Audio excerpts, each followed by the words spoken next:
የኢትዮጵያ ሕዝባዊ አብዮታዊ ፓርቲ ኢህአፓ እየተዘጋጀ የሚቀርብ ፍኖተ ዲሞክራሲ የኢትዮጵያ አንድነት ድምፅ ነው። ጤና ይስጥልኝ። እንደምን አመሻችሁ አድማጮቻችን። ዛሬ ረቡዕ ጥቅምት 26 ቀን 2018 ዓመተ ምህረት ነው። የደምቢ ዶሎ ዩኒቨርሲቲ ተማሪዎች የነበሩትና በአክራሪ የኦሮሞ አሸባሪዎች የታገቱት ተማሪዎች ጉዳይ እስካሁን እልባትን አላገኘም።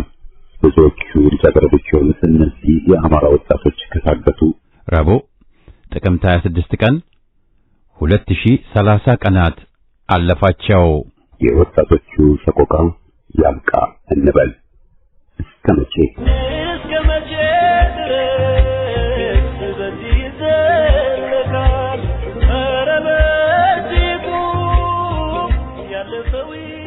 ዝግጅታችንን የምንጀምረው በዜና ይሆናል። በማስከተልም ጠላትን ለማሸነፍ ከጠላት በተሻለ ለሕዝብ ጥሩ አማራጭ ሆኖ መውጣትንና የሕዝብን ልብና አእምሮ ከጠላት በተሻለ አሸንፎ መውጣትን ይጠይቃል።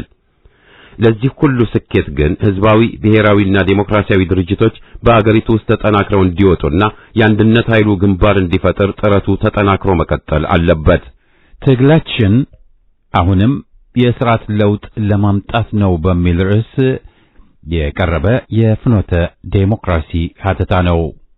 በመጨረሻም የደረስንበትን ሁኔታ ከነበርንበት ጋር አነጻጽሮ መመርመሩ ማነጻጸሩ የግድ ነው። የወያኔን ፍጹም ዘረኛ አገዛዝ የተካው ከመሰል ጅረት የተቀዳው ዘረኛ የኦሮሞ ጭፍንና አረመኔ አገዛዝ ነው። በየአደባባይ ውርጋጥ ያገዛዙ ፖሊስ ቀሳውስትን ያንገላታል፣ ሽማግሌን ያዋርዳል። ይከበር የነበረው ባህላችን፣ ስነ ስርዓታችን ከገለማው ስርዓት ተቃርኖ ግብግብ ላይ ነው። ስርዓቱ የባለጌዎችና የዋልጌዎች ስርዓት ነው። የኢትዮጵያ ሕዝብ በአጠቃላይ የአማራ ሕዝብ በተለይ ለሁሉናው እያደረገ ያለው የሞት ሽረት ትግልን ለማኮላሸት ኢትዮጵያን ለማፍረስ የሚጥሩ ኃይሎች በፋኖ ውስጥና ዳያስፖራውን ሊያማልሉ በመማሰል ላይ ናቸው።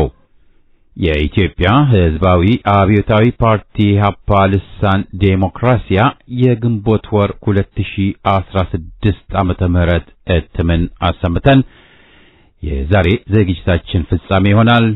አሁን ወደ ዜናው።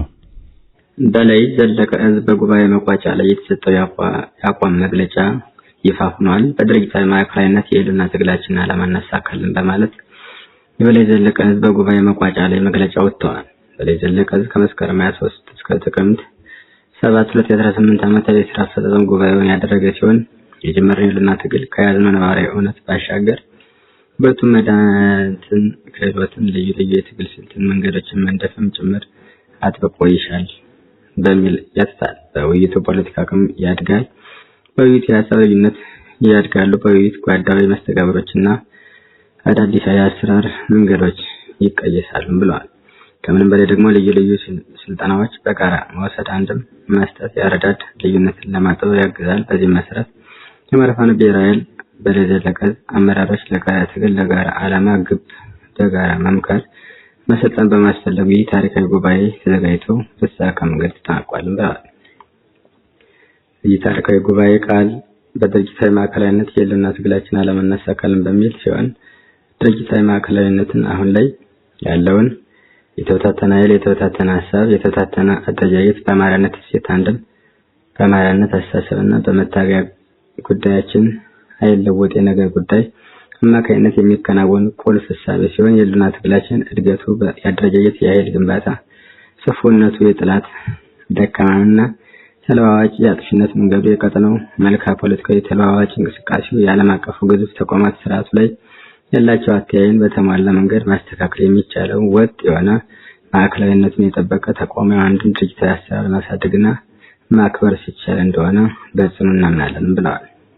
በጥቅሉ የአማራ ፋኖ ብሔራዊ ኃይል በላይ ዘለቀ ሕዝብ በጉባኤ መቋጫ ላይ የሚከተሉትን 3 የአቋም መግለጫዎች በማውጣት ጉባኤውን ቋጭቷል። የአገዛዙ አረመናዊ ኃይል ባለፉት 7 ዓመታት በመላው ሀገሪቱ በአማራ ማንነት ያላቸውን አካላት ያለ አንዳች ምክንያት እንደ አውሬ እያደነ በጅምላ በአሰቃቂ ሁኔታ መግደሉ፣ ከቀያቸው መፈናቀሉ፣ ሀብት ንብረታቸው ማውደሙ ገሃድ የወጣ ሀቅ ነው። ከምንም በላይ ደግሞ ባለፉት 2 ዓመታት ክልላችን ውስጥ ጦር አዝምቶ ያልፈጸመው አረመኔያዊ ድርጊት የለም። ህዝባችንን በጅምላ በአየር ኃይልና በመካናይዝድ ጦር ጨፍጭፏል። ዓለም አቀፋዊ ጦር ወንጀልን ፈጽሟል። እንዲሁም ለማህበራዊ፣ ምጣኔያዊ፣ ፖለቲካዊ ቀውስ ህዝባችን ዳርጎታል። በዚህ ስርዓታዊ አውዳሚ ሂደት ውስጥ የፋኖ መካች ትግልና እንቅስቃሴ ባይኖር ኖሮ ግፍና መከራው በመቶዎች እጥፍ ሊጨምር እንደሚችልም አመላክተዋል። የህልና ትግላችን የገጠመው ኃይል እጥረት ሳይሆን ያለንን ሰፊ ኃይል በአንድ አስተባብሮና አቀናጅቶ ጠላት ላይ አለመተባበር እንደሆነ የታመነ ጉዳይ ነው። ባለፉት 2 ዓመታት ውስጥ አጠገብ ካለ ወንድም ይልቅ ሩቅ ላለ አካል ከፍተን የሰጠነው ጆሮአችን ብዙ ዋጋ አስከፍሎናል ብለዋል። የአንድ አማራዊ ማንነት ባለቤት ሆነን አንድ ጠላት ኖሮን አንድ አይን ሞት ተደግሶብን እኛ ለምን አንድ መሆን ተሳነን ካልን ቁጭ ብለን መነጋገር አለመቻላችን ካልሆነ ሌላ ምክንያት የለውም ብለዋል። በአፍሪካውያን ብቻ ሳይሆን በመላው ዓለም ታፍራና ተከብራ የምትኖረው ታላቁ ሀገር ኢትዮጵያን ፖለቲካዊ ተደማጭነቷን፣ ታሪካዊ ልዕልናዋን በማኮሰስ በውስጥ ዓለም አቀፍ የጦር ወንጀል እየፈጸመ የሚገኘው አገዛዙ በቀጠናው ሀገሪቷን ወደ ጦርነት አዙሪት ውስጥ ለማስገባት እየተደረገ ያለው የጦርነት ነጋሪት ጉስ ማካሄድ ለስርዓቱን የፖለቲካ ዲፕሎማሲና ደህንነት ስንትው አድርጎ የሚያሳይ ጉዳይ ሆኗል። የምስራቅ አፍሪካ መልክዓ ፖለቲካ በየቀኑ መለኩና ገጽታው እየተለዋወጠ የሚገኘው በግንባር ቀደምትነት በብልጽግና ተንካሻ የፖለቲካ አካሄድ እንደሆነ ለማንም የተሰወረ አይደለም። ይኸውም የምስራቅ አፍሪካ ቀጠና በርካታ የተፈጥሮ ሀብቶች ያሉት የበርካታ ፖለቲካዊ፣ ምጣኔ ሀብታዊ፣ ማህበራዊ መሰል የባህል ቋንቋና እምነት እንዲሁም የስነ ልቦና ተጋሪነት ያለው በመሆኑ አብሮ የመልማት ስነ ማህበራዊ ተጋሪነት ተጠቃሚነት ያለው መሆኑን እንኳን የሚያስብ ፖለቲካዊ መርህን ስሪት የሌለው የቀጠናው ጸረ ሰላም ኃይል መሆኑ በዓለም አደባባይ እያሳየ የሚገኝ በመሆኑ ይህን እኮ የብሪተኛ ቡድን እስካልተወገደ ድረስ በውስጥም በቀጠናውም ሰላም አይኖርም በሚል መግለጫቸው ቆይተዋል።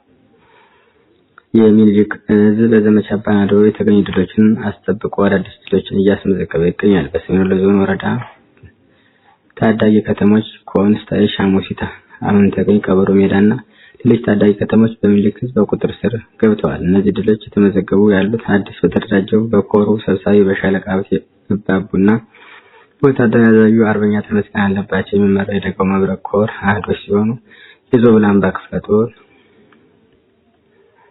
አንድ የሆነችው 5ኛ ሻለቃም የበኩሏን ጉልህ ሚና እየተወጣች መሆኑን ታውቋል። ከዘመቻ ባናዶ በድል መጠናቀቅ በኋላ በርካታ ቁጥር ያለው እግረኛ ኮማንዶ ሰራዊት ወደ ቤት አማራ በማስገባት በመካናይዝድ፣ በአየር ኃይል፣ በጀት፣ በድሮን ታግዞ ሙሉ አቅሙን ወደ ማጥቃት የገባው የፋሽስቱ ኃይል ምሽግ ለቆ ወደ ፋኖ ቀጠናዎች እንዲገባ በማድረግ በወደ ውጊያ ሞትና ቁስለኛ በማድረግ ብሎም በመማረክ ከወደ ውጊያ ውጭ በማስኮብለል በትንትኑ እየወጣ እንደሚገኝም ታውቋል። የ102ኛ ኮር አካል የሆኑት የኮሎኔል ታደሰ ሙሉነህ ብርጌድ በቢኮሎ ከተማ በየወን ሻለቃ በትላንትናው ዕለት በተደረገው የኦፕሬሽን ስራ በእስር ላይ የነበረው ንጹሃንን ማስለቀቅ ተችሏል። ሁሉልኝ ንብረት፣ ዲያቆን አዳም ዋለ፣ ዲያቆን ሃይማኖት ቀለመወርቅ፣ ቸርነት አየለ፣ ተሻገር ወርቆ የተባሉ ግለሰቦች በቢኮሎ ከተማ በሽብርተኛው አገዛዝ ተይዘው በመጎሪያ ውስጥ ሲሰቃዩ የነበረ ቢሆንም በትላንትናው ዕለት የጊዮን ሻለቃ አባላት ባደረጉት ውጊያ በማስለቀቅ ወደ ቤታቸው እንዲቀላቀሉ ተደርጓል። በየካምፑ የብልጽግና አሽከሮች ያለ በቂ ምክንያት ያሰሯቸው በርካታ ንጹሃን ወጣቶች፣ ነጋዴዎች፣ አርሶ አደሮች፣ የሃይማኖት አባቶች እንዳሉ ከስር የወጡ አካላት የገለጹ ሲሆን ሁሉም አማራ ሆነ ወጣቶች ትግሉን በመቀላቀል ነፃነታቸውን ማወጅ አለብንም ብለዋል። የምስራቅ አርሲ መርቲ ወረዳ ዛሬ ተጨማሪ አንድ ሰው መገደሉ ተገለጸ። ትናንት ካጭዳ መልስ ምሳ ሲበሉ እንደተቀመጡ 5 የሚሆኑ ኦርቶዶክሳውያን መገደላቸው ታፍነው የተወሰዱ እንዳሉ መዘገባችን የሚታወስ ሲሆን ዛሬ አንድ ኦርቶዶክስ አማኝ የሆነ ሰው መገደሉን ምንጮች ገልጸዋል። የተገደለው እንዳለ ሲሳይ የሚባል ሲሆን ፈርቀሳ ቀበሌ ተገድሎ ዛሬ ስርዓተ ቀብሩ ስላሴ ቤተክርስቲያን ተፈጽሟል። በአንጻሩ ኦርቶዶክሳውያን ግድያ ትኩረት ያልተሰጠው የኢትዮጵያ ኦርቶዶክስ ተዋሕዶ ቤተክርስቲያን ጠቅላይ ቤተ ክህነት በሌላ አጀንዳዎች ላይ ተጠምዶ የታየ እና ጠቅላይ ቤተ ክህነት ስራ አስኪያጅ ተብሎ የተቀመጠው አካል ብልጽግና የወከለው ምስለኔ መሆኑን በጋድ አሳይቷል። በብልጽግና የሚመራ የሃይማኖት ተቋማት ጉባኤ የሚባለው ስብስብ ተጠናክሮ የቀጠለውን የማህበራዊ ሚዲያ ዘመቻ አጣጥሎ ተመልክተነዋል። በጋድ የታየው ግድያ አጣሪ ልዑክ ልክ ያለው ሲልም በፌስቡክ ገጹ ጽፎ አስነብቧል። 2.56 ትሪሊዮን ብር ዕዳ እንዳለባት በሀገሪቱ አጠቃላይ የሀገር ውስጥ ዕዳ መጠን ከዚህ በላይ ሊሆን እንደሚችል ምሁራን ገለጹ።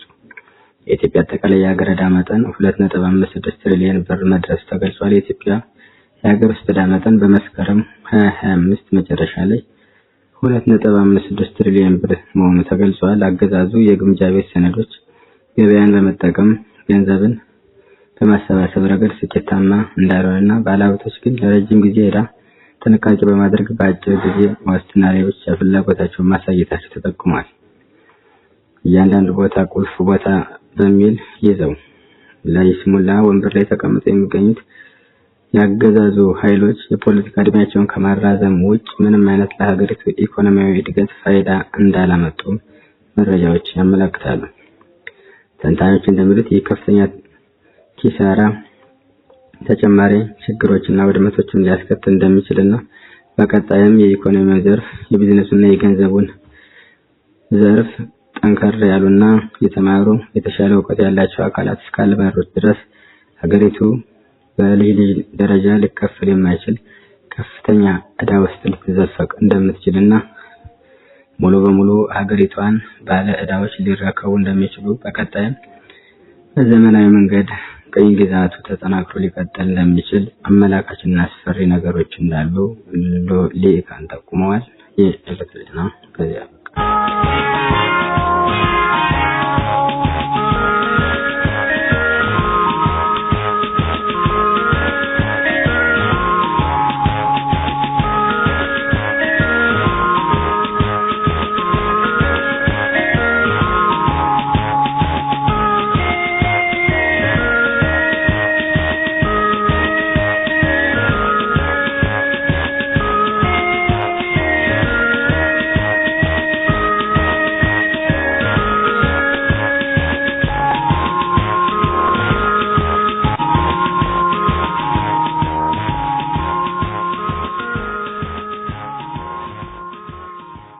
ትግላችን አሁንም የሥርዓት ለውጥ ለማምጣት ነው።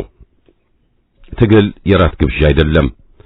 በተለይም የሥርዓት ለውጥ ለማምጣት የሚደረግ ህዝባዊና ብሔራዊ ትግል ረጅም ተመዝማዛና ፈታኝ የሆነ መንገድ ነው። ስለሆነም ትግሉ በሚጠይቀው ልክ ነቅቶ ተደራጅቶ ታጥቆና በቂ ዝግጅት አድርጎ መታገልን ይጠይቃል ማለት ነው። በተለይም በውስጥና በውጭ ለጠላት የሚሰሩ ሆዳም ምሁራንና በሽምግልና ስም የሚነግዱ የሃይማኖት አባቶች ትግሉን ለማሻፍ እርቆ ሰላም በሚል ሽፋን ሊንቀሳቀሱ መቻላቸውን አስቀድሞ ማወቅ በጣም ወሳኝ ነው።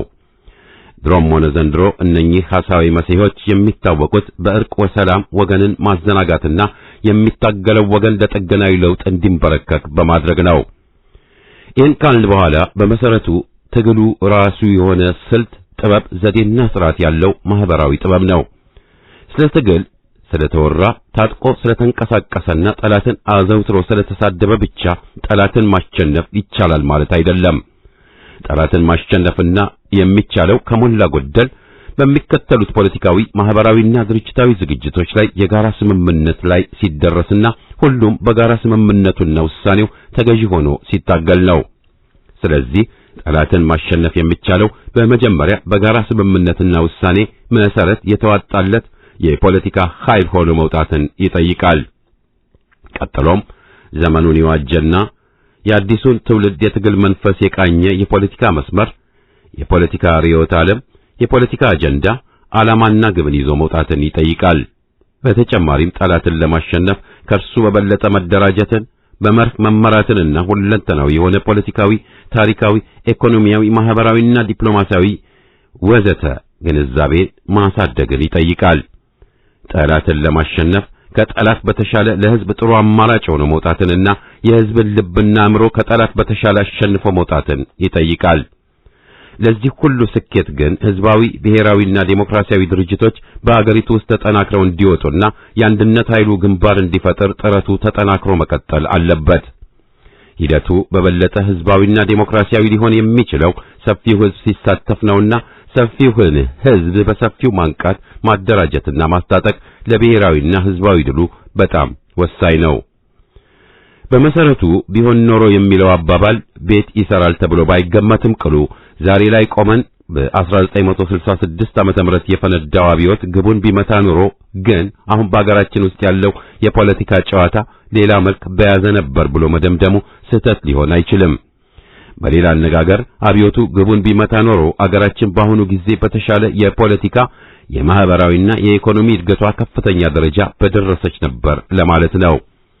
ይህን ስናስብና ስናልም ግን ዛሬም ከዚሁ ታሪካዊ ስህተታችንና ውድቀታችን ጋር አብረን ማየት ያለብንን ጉዳዮች ሁሉ ሳንረሳ ነው መሆን ያለበት ብለን ለማመን እንገደዳለን። ማለትም በአገራችን ውስጥ የተፈጠሩ መልካም አጋጣሚዎችን ሁሉ በማክሸፍ ረገድ የታወቁት ታሪካዊና ብሔራዊ ጠላቶቻችን ዛሬም በሕይወት አሉና በአገራችን ላይ የተጫወቱ የቀጠሉትን አሉታዊ ሚና ሁሉ ሳንረሳ ለማለት ነው። ታሪኩን የረሳ ስህተቱን ይደግማል እንዲሉም አሁንም ካለፈው ስህተትና ድክመታችን ካልተማር ወደፊት ለመሄድ ስለማንችል ነው። ያ ብቻም አይደለም፣ ስህተት መደጋገሙ በራሱ በኋላ የበለጠ ዋጋ ሊያስከፍለን የሚችል ሌላ ተጨማሪ ዕዳ ከመሆኑም በላይ ድክመትን በጊዜ ማወቅ በራሱ ለመጪው የትግል ዘመናችን ጠቃሚ ተመክሮ ስለሆነ ነው። ለምሳሌ ባለፉት 10 ዓመታት ማለትም በ1966 በ1983 በ1997 እና በ2010 ዓመተ ምህረት ብናይ በአገራችን ውስጥ የነበሩት ነባራዊና ህላዊ ሁኔታዎች መሰረታዊ የሆነ የሥርዓት ለውጥ በጣም አመቺ እንደነበሩ እናስታውሳለን። ይህን ተከትሎ ግን ህዝባዊ አመጾቹ ለምን ከሸፉ ብቻ ሳይሆን ለመክሸፋቸው ዋና ዋና ምክንያት የነበሩት ውስጣዊና ውጫዊ ተጽዕኖች የራሳችንም ድክመትና ስህተት ጨምሮ ምን ነበሩ ብሎ ማጥናትን ይጠይቃል። ምንም እንኳ ለደረሰብን ጥቃትና ውድቀት ሁሉ ከላይ የጠቀስናቸው ጠላቶቻችንን ጠያቂ ብናደርግም ቅሉ በእኛስ በኩል ምን ጎድሎን ነበር ብለን ራሳችንን ማየቱና ከስህተታችን መማሩ ለምናደርገው ጥናትና መፍትሄ የተሟላ መልስ ይሆናል። ስለዚህ ከአንድም 2-3 ጊዜ ትግላችን የተደናቀፈው በጠላቶቻችን ብቻ ሳይሆን በራሳችንም ድክመት ጭምር መሆኑን አውቀን በተጨባጭ አለና ብለንና በተመሳሳይ ስህተት ላለመድገም ቃል ገብተን መታገል ነው መድኃኒቱ። ሌላው በታሪክ ደርግ ቀጥሎ ወያኔና አሁን ደግሞ የአብይ አሊ ኦሮሞማ ብልጽግና እንዴት እንደመጡና የአገራችን ሁኔታን እንዴት አበላሽተውት እንዳለፉ አይተናል።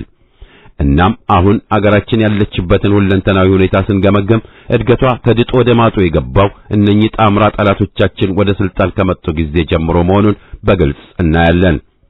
በተለይም ከ1966 ዓመተ ምህረት በፊት ከነበረችበት ፖለቲካዊ፣ ማህበራዊና ኢኮኖሚያዊ ሁኔታ አንጻር ስናይ ሀገራችን ዛሬ የበለጠ የወደቀችበትና እንደገና 50 ዓመት ወደ ኋላ የተጎተተችበትን ታሪካዊ ዳራ እናያለን። ለዚያም ነው እውነትም ጠባብ ብሔረተኞችና ፋሽስቱ ደርግ የኢትዮጵያ መሰሪ ጠላቶች ናቸው ብለን እንድናምን የምንገደደው። ባጭሩ ድፍን 50 ዓመታት ከተጓዝን በኋላ አገራችን ያለችበትን ሁለንተናዊ ሁኔታ ስናይ ከድጡ ወደ ማጡ የገባችበትን ታሪካዊ እና ብሔራዊ ውድቀት በግልጽ እናያለን ማለት ነው። በ1966 ዓመተ ምህረት ለምሳሌ ራሱን የጊዜያዊ ወታደራዊ አስተዳደር ደርግ ብሎ የሰየመው ወታደራዊ ክንፍ ስር ነቀል ለሆነ መሰረታዊ ለውጥ የተነሳውን ህዝባዊ ማዕበል ማጅራቱን መጥቶ በአቋራጭ ስልጣኑን ወሰደ። ስልጣን በያዘ ማግስት ያለምንም ደም እንከኗዩ ደም ብሎ ሳያበቃ ወዲያውኑ መፈክሩን ቀይሮ ሁሉም ነገር ወደ ጦር ግንባር አለና ሁሉንም ቅራኔ በጦርነት ለመፍታት ተንቀሳቀሰ። በአጭር ጊዜ ውስጥ ሁኔታዎች ሁሉ ከቁጥጥሩ ውጭ ሆኑ። ሁሉንም አይነት ቅራኔ በጦርነት እፈታለሁ በሚል ፈሊጥ የጀመረው ጦርነት አገሪቱን ደም በደም አደረጋት። አረመኔው መንግስቱ ኃይለማርያም ከ17 ዓመት የደም መፋሰስ በኋላ አገራችንን አደጋ ላይ ጥሎ ወደ ዚምባብዌ ፈረጠጠ። አንድ ጥይት እስኪቀር ድረስ ዋጋለሁ ይል የነበረው ጭራቅ አንድ ትውልድ መትሮ ህዝባችንን አጋልጦ ግማሽ ሚሊዮን የሚሆን የአገሪቱን መከላከያ ኃይልና ሚሊሻ ሜዳ ላይ በትኖ መጨረሻ ላይ አገራችንን ለወያኔና ለሻዕቢያ አስረክቦ ወደ ዚምባብዌ ፈረጠጠ። ጭራቋን ባገነን በፈረጠጠ ማግስት ደግሞ ጭራሽኑ እናት አገራችን ኢትዮጵያ ብሎ ለመጥራት የሚጸየፈው የዱር አውሬን አምጥተው ጫኑብን።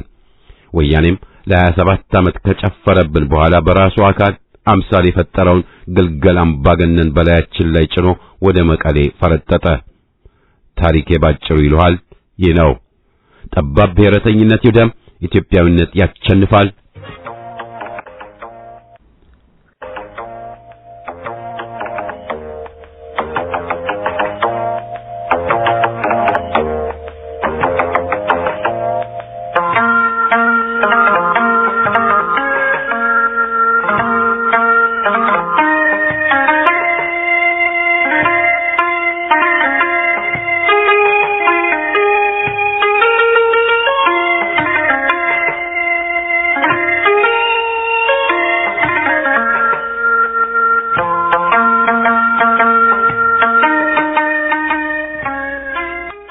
ዴሞክራሲያ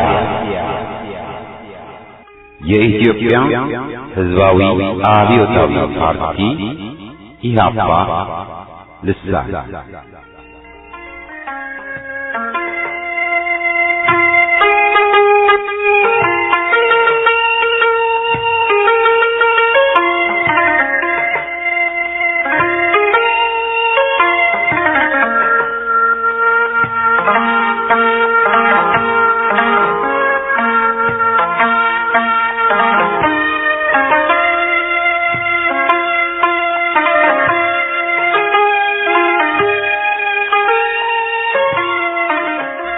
ቅጽ 49 ቁጥር 2 ግንቦት 2016 ዓመተ ምህረት ትግሉ የተወሳሰበና ረጅም መሆኑ ግልጽ ነው። ስለዚህም ህዝባዊ ድርጅት በአስፈላጊነቱ የተያያዘው መስመር ትክክለኛ መሆኑን መፈተሽ ይኖርበታል። ይህ ሐቅ ነው በጊዜው ጉባኤ ማካሄድን የግድ የሚያደርገው። ድርጅታችን ጉባኤ እንዳያደርግ ብዙ ሻጥር እንቅፋት ቢሆንበትም የክህደት ጠረን ቢያፍነውም ሰባተኛ ጉባኤውን ማድረግ ችሎ አዲስ አመራርን መርጦ የወደፊት ይዞታውን ሆነ አሰራሩን ቀይሶ ትግሉን ሊቀጥል ችሏል። ጉባኤው የተሐድሶ እንጂ የድግግሞሽ አልነበረም። ለውጥን ያስረገጠ ቤት እጠርጋለሁ ብሎ ቆሻሻውን ወደ ምንጣፍ ስር ከታችም አልነበረም። በመሆኑም የት ደርሰናል ብሎ መጠየቁ አግባብ ያለው ወቅታዊና አስፈላጊ ሆኖ ይገኛል። በእውነትም የት ደርሰናል? የደረስንበትን ሁኔታ ከነበርንበት ጋር አነጻጽሮ መመርመሩ ማነጻጸሩ የግድ ነው።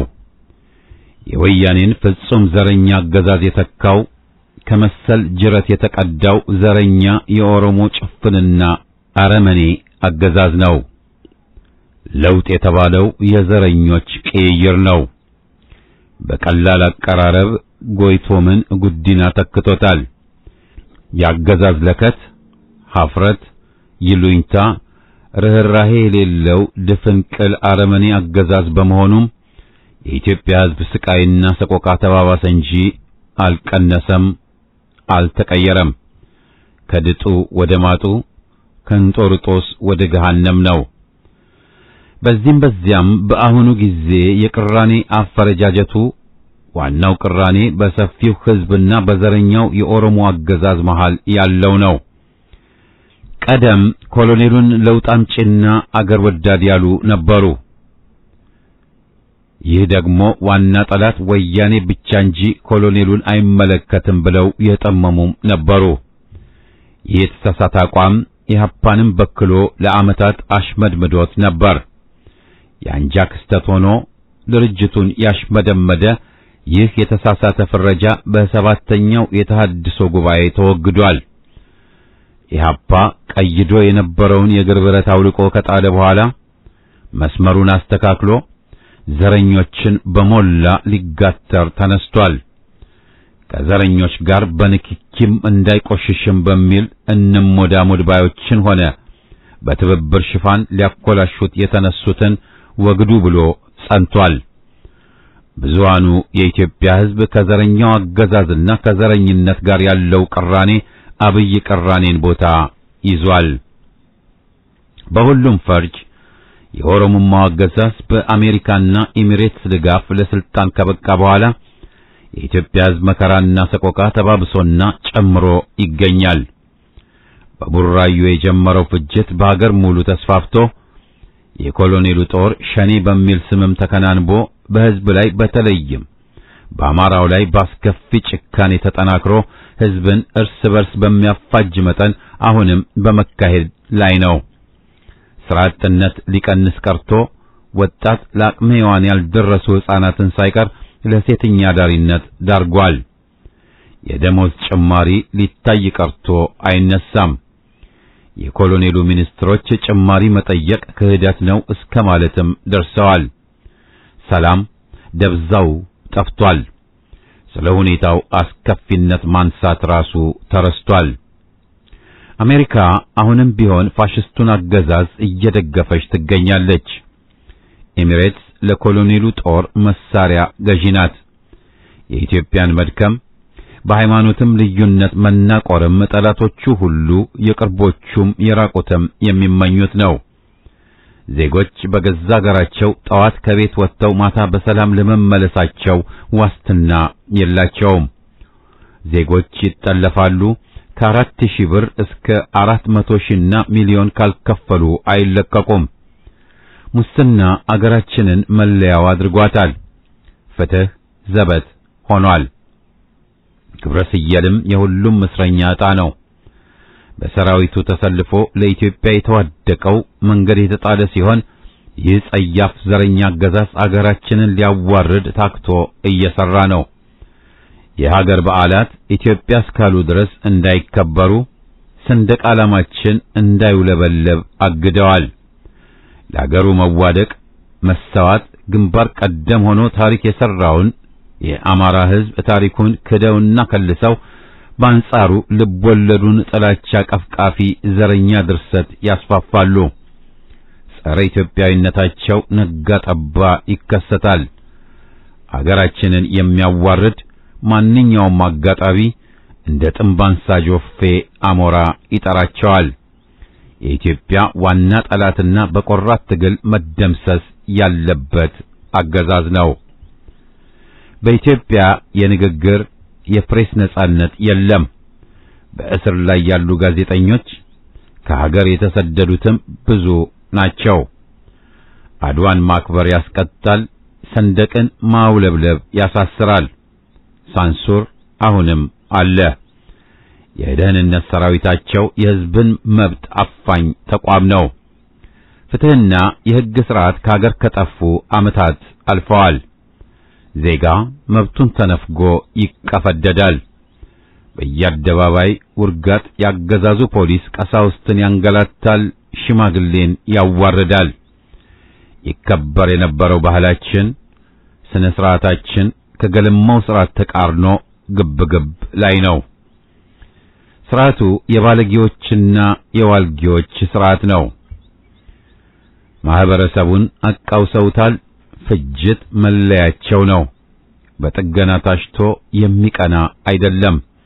የሀገራችንን ሰላም ይሁነኝ ብለው እያጠፉት ነው። የውሸት እናት ቤቷ 4 ኪሎ ቤተ መንግስት ነው ተብሏል።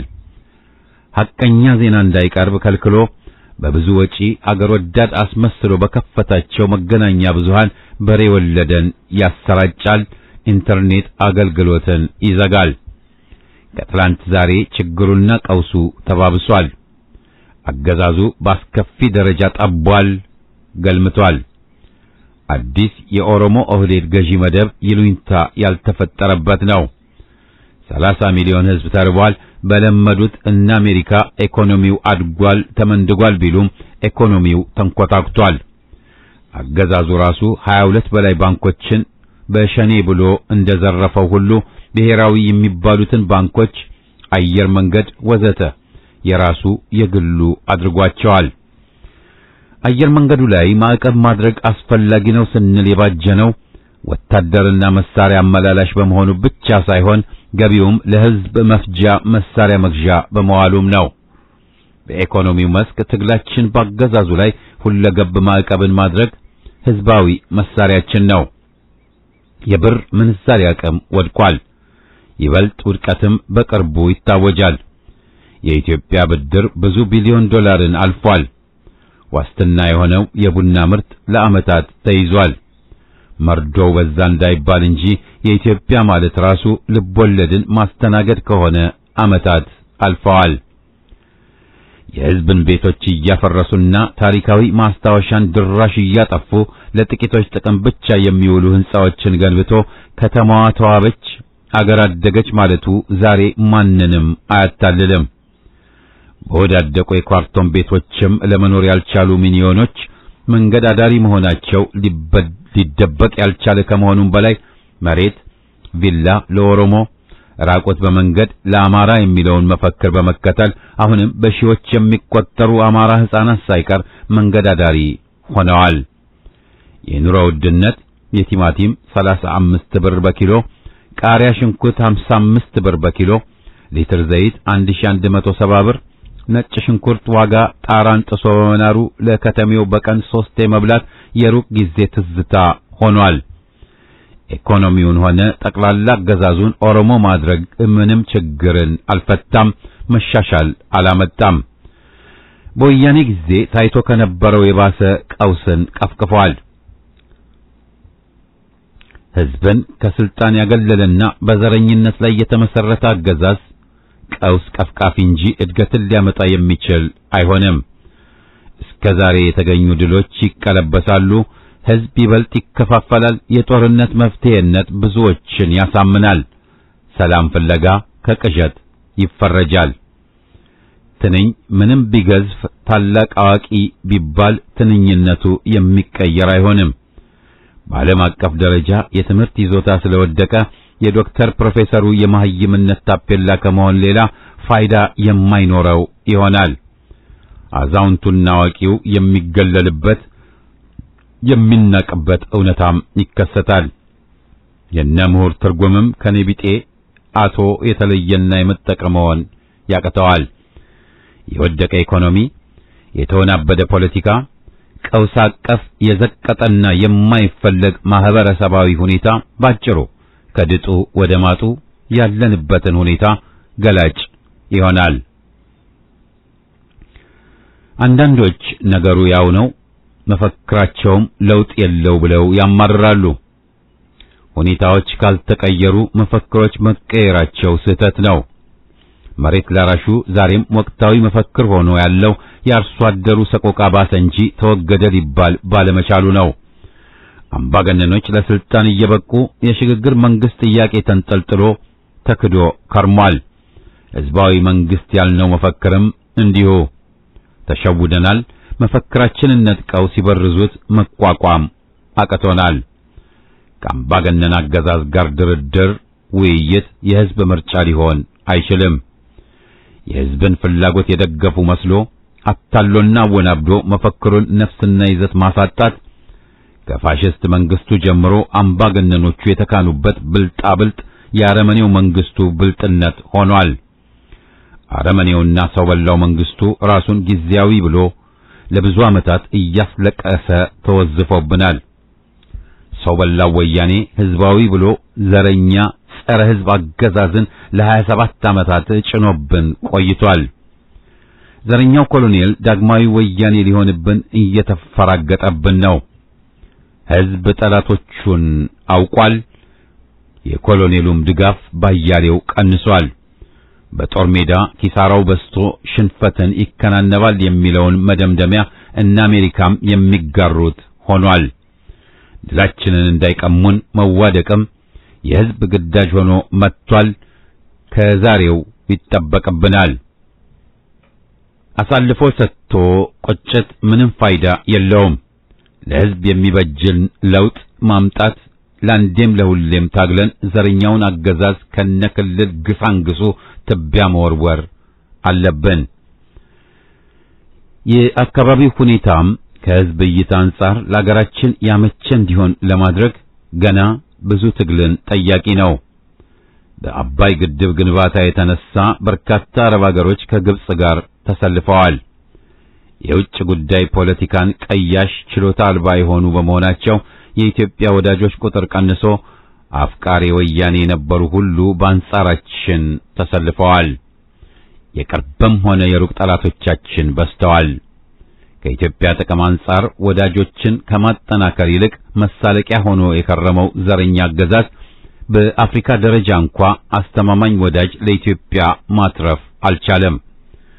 የረጅም ጊዜ የኢትዮጵያ ጠላት ሆኖ የቆየው አሜሪካ የጨቋኝ አገዛዝ የጀርባ አጥንት እንደሆነ አለ። የፍልስጤም ሕዝብን ፍጅት በተመለከተ ሕሊና ቢስ ሆኖ ከተገኘው አስተዳደር ድሮስ ምን ይጠበቃል? የቦዘበት ኮሎኔል መስመር ቀያሽ መሐይም ወያኔዎች ሚኒስተር ሆነው የውጭ ፖለቲካ የሚባለው የሚያስለቅስ ቧልት መሆኑም የሚደንቅ አይደለም። በዋሽንግተን ባለስልጣኖች ቢሮ ሰግዶ 4 ኪሎ ዘው ማለቱ ቀላል አይደለም። ጠላትና ወዳጅን ጠንቅቆ ማወቅ የድል ዋስትና ነው የሚለውን መርህ መዘንጋት አያዋጣም። የውጭንና የውስጡን የጠላት ሁኔታ ማጤን ብቻ አይበቃም። የራስን ጎራም ጥንካሬና ድክመት መገምገሙ እንዲሁ አስፈላጊ ነው። የቻይናው የጦርነት ፈላስፋ ሱንዙ በጻፈው የጦርነት ጥበብ በሚለው መጽሐፉ ጠላትህን እወቅ፣ በተለይም ራስህን እወቅ፣ 100 ጦርነት ብትገጥም አሸናፊ ትሆናለህ በሚል መክሮ ነበር። በግምገማው ጨካኝ መሆን ያስፈልጋል። ለቀቅተኝነትን ማስተናገድ የለብንም። ድክመትን አውቆ ማስወገድ መቻሉ ጉልበትን ይሰጣልናም ነው። ወያኔ በእብሪት እንዳፈተተው የሚጨፍርብን ጊዜ አክትሞ ፍርሃትና መርበርበድ ጓደኛው ሆኗል። የወያኔ አገዛዝ አፈር ሲበላ ሁኔታው ለአዲስ ክስተቶች መድረክ ሆኗል።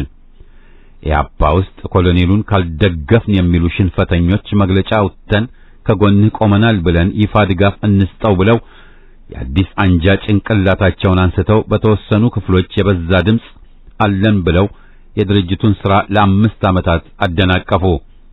ይህ በይፋ ሳይሆን በውስጥ በተካሄደው ረብሻ ድርጅቱ ተጎድቷል። ብዙሃኑ ለኮሎኔሉ መስገድ የኢህአፓ መስመር ሊሆንም አይችልም ብለው ባካሄዱት 7ኛ የተሐድሶ ጉባኤ ጸረ ፋሽስት ጸረ ኦህዴድ አገዛዝ ሁለገብ መስመራቸውን ዳግም አጽድቀዋል። ትግሉ አሁንም ቀጣይ ቢሆንም በየጊዜው አለን የሚሉትን ባንዶችና አንጃዎችን በቆራጥነት ተጋትሮ ድባቅ እንደመታው አሁንም አሸናፊ እንደሚሆን ምንም ጥርጥር ባይኖርም የሕዝብን ቀጥተኛ ድጋፍ በሰፊው ማግኘቱን ማስረገጥ ይጠበቅበታል። ሕዝብ ላይ የተጫነውን አረመኔ ጠባብ ኦሮሞ አገዛዝን በብረት ገጥሞ ኢትዮጵያዊ ኩራት ክብርን ያስመለሰልን የፋኖ ኃይልም ዛሬ በድል አፋፍ ላይ መድረሱን ያገዛዙ ፕሮፓጋንዳ ሊክደው የሚችል አይደለም። የፋኖን የድል ጉዞ እየጎተተ ያለው በስልት መደራጀት መደራከሙ፣ አውራጃዊነት አለመወገዱና የባዕዳንን ሻጥር ይመለከታል። በደፈናው የምንሰጠው ግምገማ ከፋኖ መስዋዕትነት ወይ ተጋድሎ የሚቀንሰው ባይኖርም የኃይሎቹ አንድነት ሊጠናከር አለመቻሉ ግልጽ ነው። ይህ የአደረጃጀት ድክመትና አውራጃዊነትን ይመለከታል። በአማራው መሃል መፈራቀቅን ለመፍጠር ልዩ ስራቸው የሆነ የባዕድ ሰላዮችና ሰርጎ ገቦች ተሰማርተዋል። ሚሊዮኖች ብር እየወጣበት ያለ ዘመቻ ነው። ምንም እንኳ በውጭ ሀገር ያሉ ኢትዮጵያውያን ለትግሉ ቢረዱም በርካታዎቹ ደግሞ ለአሜሪካ የሰገዱ የአሜሪካን አፍራሽ ሴራ የሚደግፉ መሆናቸው አያከራከርም። የተገዙም ተሳስተውም የጠላት መሳሪያ መሆናቸው ባሉበት ተልእኮ ማሳካት ሲያቀታቸው ከዱባይ እስከ ናይሮቢ መስፈራቸውን ያልታዘበ የለም። ከፋኖው ተጨባጭ ትግል ገለል ያሉት ምሳሌ ናቸው። ውይይት እናድርግ፣ ዕውቅና እንሰጣችኋለን ከረብጣ ገንዘብ ጋር በሚል አሜሪካ ኤሚሬት የሚለፉት ክህደት ፈጽሙና እንርዳችሁ፣ አገርን ለመጉዳት ኢትዮጵያን ለማዳከም የሚል ጥሪ እንጂ ሌላ አይደለም። እነ ኦነግ ዝግጁ መሆናቸው የሚጠበቅና የሚወገዝም ነው። ከዘረኛውና ወንጀለኛው አገዛዝ ጋር መሞዳሞድ ከወንጀል የሚቆጠር ነው። ለባዕድ ጠላቶች መንበርከክ፣ መገዛት ጸረ ኢትዮጵያ ወንጀል ነው። አቋማችን ከጠራና አስመሳይ የድል አጥቢ አስመሳዮችን ካጸዳን ድል ቀጠሮ አያሻውም። አገር ሊያፈርስ ሰማይ ምድርን እየቧጠጠ ያለው የኦሮሞማው ዘረኛ አገዛዝ የወያኔና የደርጉ ቅሪቶች፣ በአዴኖች፣ ከሃዲ ምሁራንና እነዚሁኑ ጸረ ኢትዮጵያ ኃይሎች አቅፎ ደግፎ የቆሙ ኢሚሬትና ኢምፔሪያሊስቶች በአንድ ወገን፣ ህልውናውንና አገሩን ሊታደግ ታጥቆ እየተፋለመ ያለው የፋኖ ህዝባዊ ኃይል የኢትዮጵያ ህዝባዊ አብዮታዊ ፓርቲ ኢህአፓ፣ አገር ወዳዱና ሰፊው የኢትዮጵያ ህዝብ በሌላ ወገን ተናንቀው ያሉበት ነው። ህዝባዊ ኃይል ፋኖና የኢትዮጵያ ህዝብ በአጠቃላይ ዘረኛውን አገዛዝ ሊያስወግድና በቦታው ሁሉን ያሳተፈ የሽግግር መንግስት ይቋቋም ዘንድ በትግል ላይ ሲሆን፣ በአንጻሩ የስልጣን ገመዱ ሊበጠስ የደረሰው የኦሮሞማው ቁንጮ የሚመራው ዘረኛ አገዛዝ አማራውን አጥፍቶ ኢትዮጵያን አፍርሶ የኦሮሞ የበላይነትን ብዙሃኑ ላይ የመጫን ህልሙ ቅዠት ሆኖበት የአገር ጠላቶችን ድረሱልኝ እያለ ያለበትና ከወያኔ መተቃቀፍም ተገዷል። ምክክር ኮሚሽን በሚል የፈጠረው የአባዱላዎች ጥርቅም ህልውና በንጹሃን ደም ከሚዋኘው ዘረኛ አገዛዝ ጋር የተቆራኘ በመሆኑ ብዙዎች አገር ሲያደሙ የኖሩ ለባዕዳን ያደሩ በክህደት የደነደኑ ናቸውና ጥቁር ቀሚስ አልብሶ ወደ ፋኖ ከላካቸው የውሸት አባቶች የተለዩ አይደሉም። ሰላም፣ ውይይት፣ ድርድር በሚሉና በመሳሰሉ ቃላት ልክ እንደ 2010ዎቹ የትላንት አባሪዎቻቸው ይህ አረመኔ ኮሎኔል የሚመራውን ሰው በላ አገዛዝ በስልጣን ለማቆየት ህዝብን ሊያዘናጉ፣ ትጥቅ ሊያስፈቱ፣ ህዝባዊ ትግሉን ሊያኮላሹ የተሰማሩ የፋሽስቱ ኮሎኔል ተላላኪዎች ናቸው። ዘረኛው ኮሎኔል ከጎጡ የሰበሰባቸው እነዚሁ ጉዶች አማራን ሊያጠፉ ኢትዮጵያን ሊከፋፍል የተነሳው አውሬ ዓላማውን እስኪያሳካ ህዝብን ለማዘናጋትና ለውጭው ዓለም ማስመሰያ እንዲዋሹለት እንዲያምታቱና እንዲያወናብዱ በእውቅ የሰራቸው አገልጋዮቹ ናቸው። በመሆኑም የወንጀለኛው አገዛዝ ተባባሪ በመሆን ወንጀለኞች እንጂ ሌላ ቦታ ሊሰጣቸው አይጠበቅም። የኢትዮጵያ ህዝብ አጠቃላይ የአማራ ህዝብ በተለይ ለህልውናው እያደረገ ያለው የሞት ሽረት ትግልን ለማኮላሸት ኢትዮጵያን ለማፍረስ የሚጥሩ ኃይሎች በፋኖ ውስጥና ዳያስፖራውን ሊያማልሉ በመማሰል ላይ ናቸው። አገር ወዳዱ ጆሮ ሊነሳቸው ሊያጋልጣቸውና ሊታገላቸው ይገባል። ኢህአፓ ለስር ነቀል ለውጥ የሚደረገውን ትግል በግንባር ቀደም ሲታገልና ሲያታግል ዓመታትን እንደዘለቀው ሁሉ አሁንም ከኢትዮጵያ ህዝብና ከፋኖ ጋር በጋራ ለሚደረገው ትግል የበኩሉን አስተዋጽኦ እያደረገና ወደፊትም እንደሚያደርግ ቃል እየገባ ለመላው የኢትዮጵያ ህዝብ፣ ለአገር ወዳዱ፣ ለዲሞክራቱና በዚህ ስርዓት ግፍና መከራ ለተቀበለ ሁሉ ከፋኖና ከኢህአፓ ጎን እንዲቆም የትግል ጥሪ ያቀርባል። እናሸንፋለን። ቀድሞ ለፋሽስቶች አጎነበስን፣ ዛሬም ለቆጠኞች እንበረከክን። የነጻነት ዋጋ ድንበሩ እስከዚያ ነው። በዘመን አስመርቅ ግንባርክን አሳየው፣ ግንባርክን አሳየው፣ ግንባርክን አሳየው፣ ግንባርክን አሳየው፣ ግንባርክን አሳየው፣ ግንባርክን አሳየው፣ ግንባርክን አሳየው፣ ግንባርክን አሳየው፣ ግንባርክን አሳየው። ለመድብ ለፓርቲ ቀድሞ የታገለ መቃይ ተፋላሚ ታግሎም ያታገለ ሕግ የበላይ ይሁን ብለህ ያስተማርከው ሉዓላዊነትን በክብር የያዝከው የአገር ክብር መላሽ ኢህአፓ እውነት ነው፣ የሕዝብ ተስፋ ነህ። ግንባርክን አሳየው፣ ግንባርክን አሳየው፣ ግንባርክን አሳየው፣ ግንባርክን አሳየው፣ ግንባርክን አሳየው፣ ግንባርክን አሳየው፣ ግንባርክን አሳየው፣ ግንባርክን አሳየው፣ ግንባርክን አሳየው። ቅንነት የሞላው ሁሉንም ያቀፈው ዓላማው በጥናት በግልጽ የተጻፈው ለፍትህ የቆመ በደልን የጠላ የጨለማው መብራት የእውነት ብርሃን ፋና እምነት፣ ጽናት፣ ፍቅር ኢትዮጵያዊነት ነው። እናሸንፋለን። ግንባርክን አሳየው፣ ግንባርክን አሳየው፣ ግንባርክን አሳየው፣ ግንባርክን አሳየው፣ ግንባርክን አሳየው፣ ግንባርክን አሳየው፣ ግንባርክን አሳየው፣ ግንባርክን አሳየው፣ ግንባርክን አሳየው።